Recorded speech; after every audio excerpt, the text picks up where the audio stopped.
You're listening to Audiology. Support our work on Patreon and be sure to submit your requests for topics in the comments below. The North Atlantic Treaty Organization, also known as NATO and OTAN in French, is a powerful military alliance that includes 32 countries, mostly from Europe, but also including 2 from North America. It was established right after World War II, with the goal of bringing these nations together to defend each other against any possible attacks. The alliance was initiated with the signing of the North Atlantic Treaty in Washington, D.C., on the 4th of April, 1949. Initially, it acted as a countermeasure against the Soviet Union during the Cold War, but even after the dissolvement of the Soviet Union and the Warsaw Pact, NATO has remained active. It has been involved in various military operations around the globe, including in the Balkans, the Middle East, South Asia, and Africa. NATO's motto, which translates from Latin to "a mind unfettered in deliberation," emphasizes the significance of open discussion and collective defense strategies, including deterrence. NATO's main offices are located in Brussels, Belgium, while its military operations are managed from a headquarters near Mons, also in Belgium. The alliance has been enhancing its forces in Eastern Europe recently.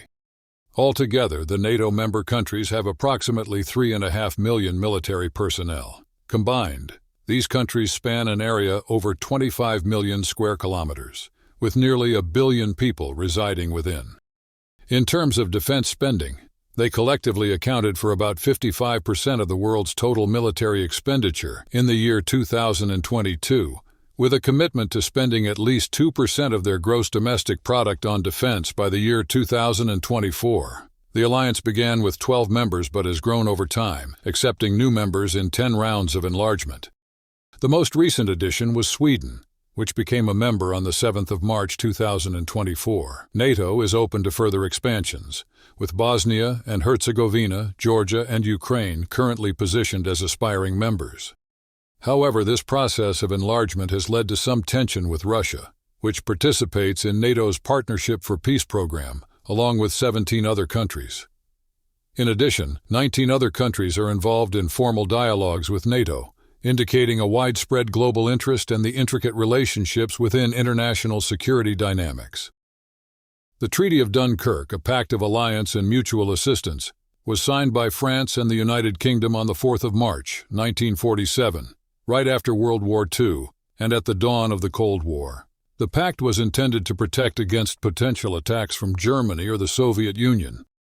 By March 1948, this agreement was broadened by the Treaty of Brussels, bringing in the Benelux countries and leading to the creation of the Brussels Treaty Organization, also known as the Western Union. Meanwhile, across the Atlantic, discussions for a larger military coalition, one that would include North America, started. This initiative was supported by the United States under the Truman Doctrine, which was all about uniting internationally against what they saw as communist threats, a stance reinforced by the communist coup in Czechoslovakia in February 1948. These discussions led to the creation on the 4th of April 1949 of the North Atlantic Treaty, signed by nations of the Western Union along with the United States, Canada, Portugal, Italy, Norway, Denmark, and Iceland, with Canadian diplomat Lester B. Pearson playing a crucial role in the drafting of the treaty. For a while, the North Atlantic Treaty didn't see much activity until the Korean War prompted the creation of NATO to enact the treaty through a unified military framework. This led to the establishment of the Supreme Headquarters Allied Powers Europe, SHAPE, in 1951, taking in many military strategies and plans from the Western Union, including equipment standardization and rules on stationing forces in European nations. 1952 marked the establishment of the NATO Secretary-General role and saw the first major NATO sea drills, exercise Mainbrace, as well as Greece and Turkey joining. The integration of West Germany into NATO in May 1955, after being allowed to rearm, was a pivotal moment, prompting the formation of the Warsaw Pact by the Soviet Union and thus defining the rival camps of the Cold War. Tensions peaked with the construction of the Berlin Wall in 1961, underscored by the presence of 400,000 U.S. troops in Europe. The period also witnessed fluctuating confidence in the strength of American-European ties and NATO's defense effectiveness against possible Soviet invasions, leading to France developing its nuclear arsenal and exiting NATO's military framework in 1966. Spain joined NATO in 1982 upon returning to democracy. The political shifts of 1989 in Europe prompted NATO to rethink its roles and aims on the continent. A significant milestone was the incorporation of East Germany into the Federal Republic of Germany, and hence into NATO, in October 1990. In November of the same year, NATO and the Soviet Union signed the Treaty on Conventional Armed Forces in Europe in Paris, calling for substantial military cutbacks across Europe, a process that saw NATO's European military expenditure drop by 28% from 1990 to 2015, and allowed for the removal of 52,000 pieces of conventional armaments over 16 years. Despite assurances given to Mikhail Gorbachev in 1990 that NATO wouldn't expand eastward, the final text of the treaty on the final settlement with respect to Germany later that year didn't address NATO's eastward expansion. Into the 1990s, NATO evolved beyond its traditional military role to address political and humanitarian issues. Its first military operations were in the Balkans during the breakup of Yugoslavia, in Bosnia from 1992 to 1995, and later in Yugoslavia in 1999, leading to significant post-Cold War military restructuring and downsizing. On the political front, NATO sought to enhance relations with the newly independent states of Central and Eastern Europe, establishing multiple forums for regional cooperation, including the Partnership for Peace and the Mediterranean Dialogue in 1994, the Euro-Atlantic Partnership Council in 1997, and the NATO-Russia Permanent Joint Council in 1998. At the 1999 Washington Summit, NATO welcomed Hungary, Poland, and the Czech Republic as members and set new guidelines for future expansions with membership action plans. Let me break this down in a way that's a bit easier to catch when you're just listening. So the North Atlantic Treaty Organization, or NATO for short, has this rule called Article 5. This rule essentially means if one member country gets attacked, all the other members have got to come help out. This rule was only called into action once, and that was right after the terrorist attacks on September 11th, when NATO countries sent troops over to Afghanistan to help out under the leadership of the International Security Assistance Force, which is a NATO-led team. Since then, NATO's done a bunch of different things, like training folks in Iraq, fighting piracy on the seas, and in 2011, they even enforced a no-fly zone over Libya to stick to a United Nations resolution. Now, moving over to France. When Nicolas Sarkozy became president in 2007, he decided it was time for France to get fully back into NATO's military group by 2009, but he was clear that France would still make its own decisions about its nuclear weapons. Then there's the situation with Russia taking over Crimea in 2014.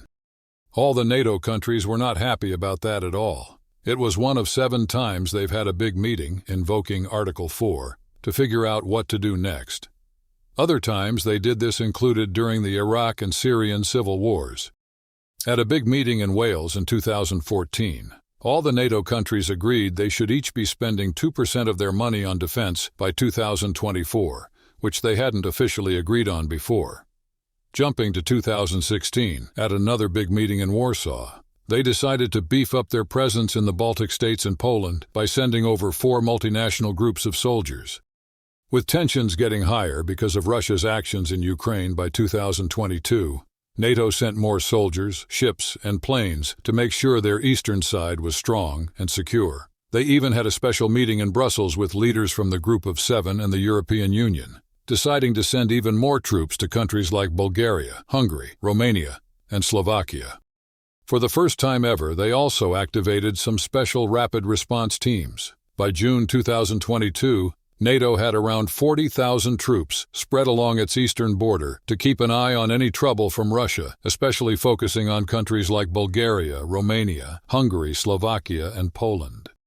Plus, to give Bulgaria's Air Force a hand, Spain sent over some of their Eurofighter Typhoons. The Netherlands contributed 8 F-35 fighter jets, and both France and the United States were planning to send more planes their way soon. NATO, or the North Atlantic Treaty Organization, counts 32 countries as its members. These countries are primarily located in Europe, but there are also 2 in North America. Interestingly, some member countries have territories on different continents. However, NATO's security commitments extend only up to the Tropic of Cancer in the south and include the Atlantic Ocean.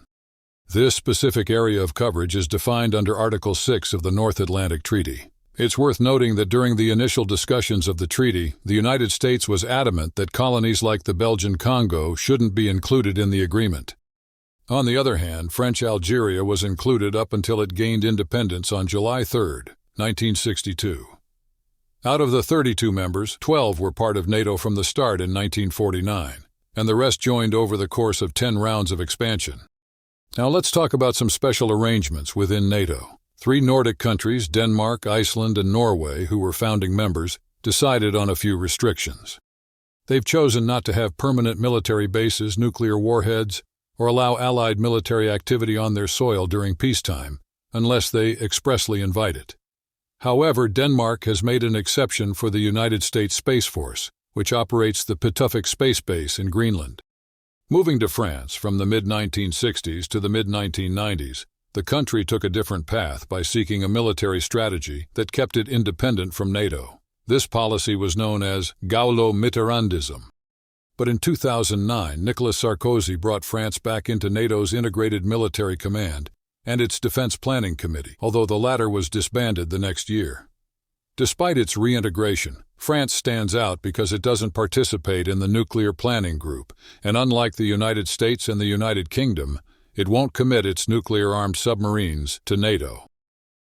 NATO, which stands for the North Atlantic Treaty Organization, was created on April 4, 1949, when the North Atlantic Treaty, also known as the Washington Treaty, was signed. Initially, NATO was formed by 12 countries: Belgium, Canada, Denmark, France, Iceland, Italy, Luxembourg, the Netherlands, Norway, Portugal, the United Kingdom, and the United States. Over time, the alliance has grown to include 32 members. Expanding the membership requires a unanimous vote of approval from all existing members. The alliance expanded several times. During the Cold War, Greece and Turkey joined in 1952, West Germany in 1955, and Spain in 1982. After the Soviet Union dissolved, many countries from the former Warsaw Pact and other post-Soviet states sought to join. Germany reunited in 1990, bringing the territory of former East Germany into the alliance. At a significant meeting in Washington in 1999, Hungary, Poland, and the Czech Republic were officially welcomed into NATO. This summit also introduced new guidelines for membership, including the requirement for membership action plans for new members. Following these guidelines, 7 more countries joined in 2004, 2 in 2009, 1 in 2017, and another in 2020. Finland and Sweden became the latest countries to join on April 4, 2023, and March 7, 2024, respectively, motivated by the situation arising from Russia's invasion of Ukraine. Currently, Bosnia and Herzegovina is in the process of joining, and both Georgia and Ukraine have expressed a strong desire to become members. Ukraine's journey towards NATO membership started with the NATO-Ukraine Action Plan in 2002. However, in 2010, under President Viktor Yanukovych, Ukraine decided to remain non-aligned and dropped its NATO aspirations. This stance was reversed during the 2014 Ukrainian Revolution, after Russia took control of Crimea and supported separatists in eastern Ukraine, leading Ukraine to end its non-aligned status and later, in 2019, to embed the goal of joining NATO into its constitution. Despite declaring that Ukraine would eventually join NATO in 2021, a massive buildup of Russian military on the Ukrainian border prompted Russia's President Putin to state that Ukraine's entry into NATO and any missile deployment there would be unacceptable. However, NATO's stance, as reiterated by Secretary General Stoltenberg, was that Russia had no authority to prevent Ukraine's aspirations or to assert influence over its neighbors. Despite NATO's attempts to de-escalate the situation through dialogue and a proposal for Russia to pull back its troops, Russia invaded Ukraine in February 2022. Following the annexation of parts of southeastern Ukraine by Russia, Ukraine applied for NATO membership in September 2022. Georgia, also promised future membership in 2008, has seen its path to joining NATO becoming less clear over time. Russia has consistently opposed NATO's expansion, believing it contradicts earlier informal agreements during the peaceful reunification of Germany that implied NATO would not expand eastward. This opposition reflects a broader perspective found in Russian society. For example, a 2016 poll indicated that 68% of Russians viewed NATO's presence in neighboring Baltic states and Poland as a threat. Conversely, in Poland and other countries within the alliance, there is a significant perception of Russia as a major threat, with many supporting the presence of U.S. forces in Poland and viewing NATO as a protector rather than a threat. Despite these differing viewpoints, studies have suggested that NATO's enlargement has played a role in supporting democracy in Central and Eastern Europe. China, like Russia, opposes further expansion of NATO. Launched in 1994, the Partnership for Peace program creates unique bilateral relationships between the North Atlantic Treaty Organization and individual partner countries, allowing each nation to decide the extent of its involvement. This initiative includes all current and former members of the Commonwealth of Independent States, highlighting the personalized nature of participation.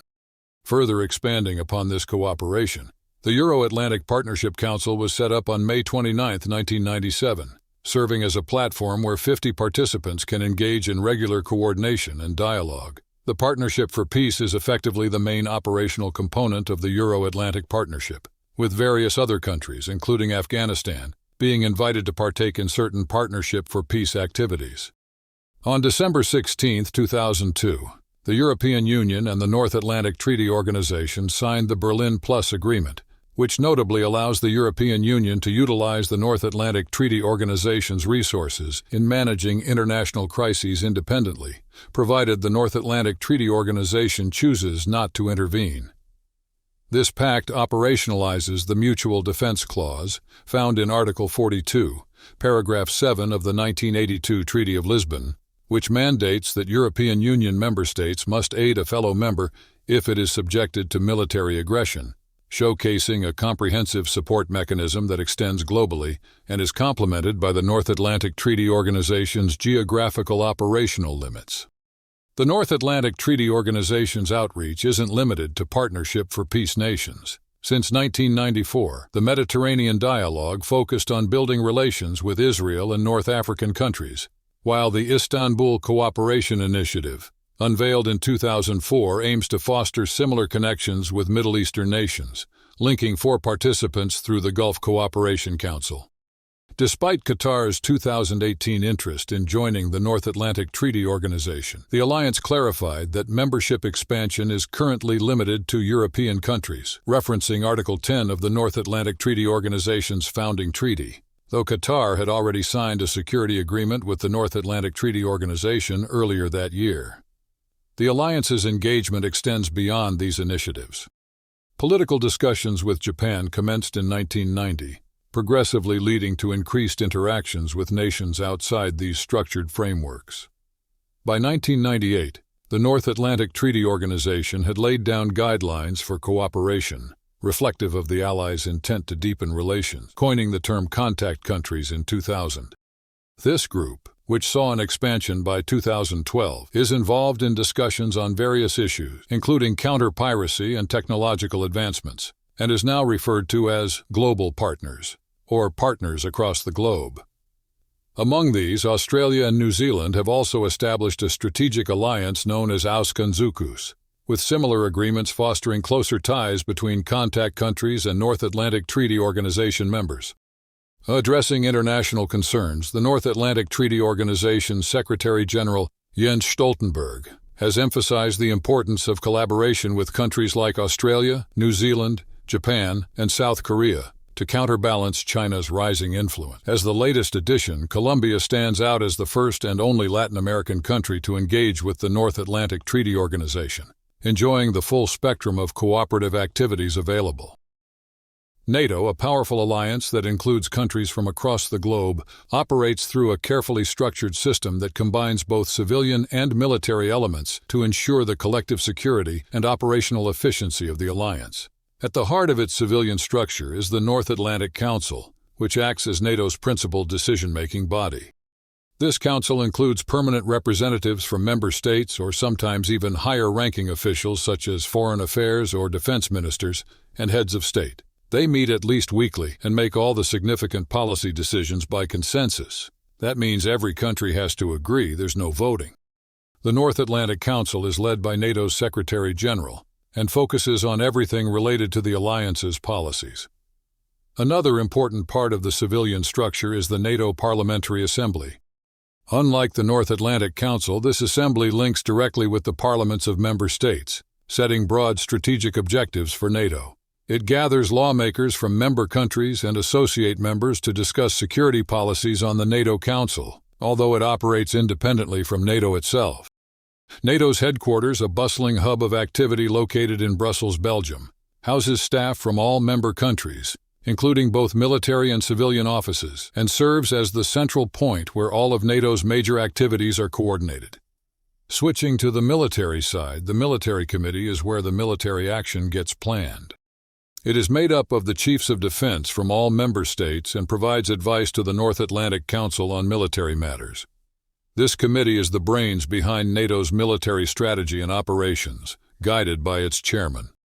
One notable command within this structure is the Allied Command Operations, which is in charge of NATO's operational activities worldwide. An interesting aspect of NATO is its emphasis on joint efforts that don't override individual country sovereignty. For example, NATO commanders can't dish out punishments according to their own rules. They must align with each participating country's military codes and laws. This was evident in disagreements like the one between General Sir Mike Jackson and General Wesley Clark during NATO operations in the Balkans. The funding for NATO comes from its members through both direct and indirect means. Each member contributes to the organization's civil and military budgets, as well as a security investment program, with the cost-sharing formula considering factors like the gross national income of each country. In 2023 to 2024, the United States and Germany topped the list of contributors. Besides this direct funding, member states also maintain their own military expenses. All members are encouraged to dedicate at least 2% of their gross domestic product to defense, a target that is gradually being embraced by more countries, reflecting their commitment to mutual defense and security operations under the NATO framework. Thanks for watching. Share your thoughts in the comments and subscribe for more content.